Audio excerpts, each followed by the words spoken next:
नमस्कार। इस वीडियो में हम विज्ञान के पाठ 9 घर्षण से संबंधित अति लघुत्तरात्मक प्रश्नों को जानते हैं। प्रश्न 1, घर्षण बल किस पर निर्भर करता है? घर्षण बल पृष्ठों के चिकनेपन पर निर्भर करता है। प्रश्न 2 देखिए, घर्षण बल सदैव किस दिशा में लगता है? घर्षण बल सदैव गति की विपरीत दिशा में लगता है। प्रश्न 3, तरलों द्वारा लगाए गए घर्षण बल को क्या कहते हैं?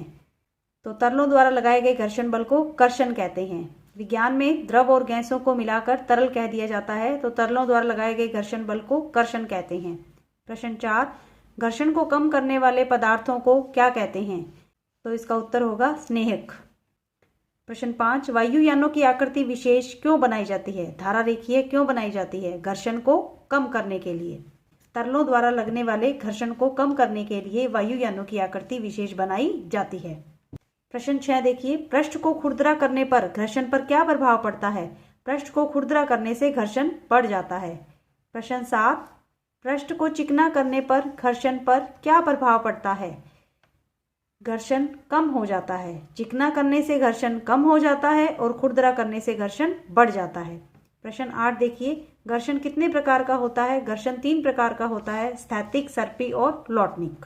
प्रश्न 9, स्थैतिक, सर्पी व लौटनिक घर्षण को बढ़ते क्रम में लिखो। तो लौटनिक घर्षण सबसे कम होता है और सर्पी उससे ज्यादा और स्थैतिक सबसे ज्यादा होता है, तो इसका क्रम हो जाएगा लौटनिक, सर्पी, स्थैतिक। प्रश्न 10, मशीनों में बॉल बेयरिंग का उपयोग करके घर्षण को डैश किया जाता है, तो बॉल बेयरिंग का उपयोग करने से घर्षण कम हो जाता है। प्रश्न 11, जब कोई वस्तु स्थिर अवस्था से गति में आती है तो उस पर कौन सा घर्षण बल लगता है? तो इसका आंसर हो जाएगा स्थैतिक घर्षण। जब हम किसी स्थिर वस्तु को गति में लाते हैं तो उस पर स्थैतिक घर्षण कार्य करता है, जो कि सबसे ज्यादा होता है। प्रश्न 12, घर्षण से डैश उत्पन्न होती है, तो घर्षण से सदैव क्या उत्पन्न होती है? ऊष्मा उत्पन्न होती है।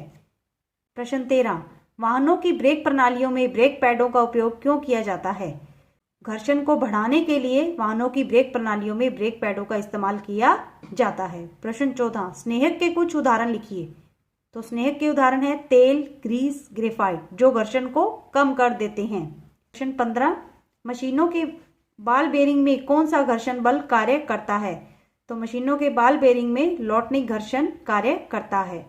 प्रश्न 16 देखिए, मिलान कीजिए कॉलम ए व कॉलम बी का। जूतों का फटना, तरलों पर लगने वाला घर्षण, कैरम बोर्ड पर पाउडर का छिड़कना और टायरों को खांचेदार बनाना। तो हमने इसमें इसी वर्कशीट में पहले भी पढ़ा है कि तरलों पर लगने वाले घर्षण बल को क्या कहते हैं? कर्षण। तो यहाँ पर मिलान हो जाएगा इस तरह से। कैरम बोर्ड पर पाउडर छिड़कने से क्या होता है? पृष्ठ चिकना हो जाता है, तो घर्षण बल को क्या कर दिया जाता है? कम।